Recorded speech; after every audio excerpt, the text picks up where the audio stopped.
මේක බස් එකක්ලු. මොකද්ද වෙනස? මේකේ යන මගීන්ට සුදු කොඩි පෙන්වන්න බෑ. මේකේ යන මගීන්ට නිතරම මරණ මංචක සීකරනවා. මේකට බස් ගැමුණු පොඩ්ඩක්වත් කැමති නැහැ. මේක නම් බස් ගැමුණුගේ ක්‍රෂ් එක. මේකේ තෙල් ඉවරුනොත් ලාම්පු තෙල් දාලා දුවන්න බෑ.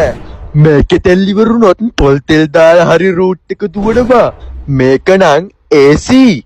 මේක නම් ෆුල් AC. මේකේ නම් ඕෆ් රෝඩ් අත්දැකීම් ලබා දෙන්නේ නැහැ. මේකේ නම් පස්සටත් එක්කම ඕෆ් රෝඩ් අත්දැකීම් ලබා දෙනවා. මේක නම් වෙසක් එකට මිනිස්සු ප්‍රවාහනය කරනවා. මේක නම් වෙසක් එකට මම තමා ලංකාවේ හොද්දම තෝරන මගේ වටේ තියෙනව ලයික් ගොඩක් ඒවා ලස්සන පාට ඔය තොරා මොනවද මත් එක්ක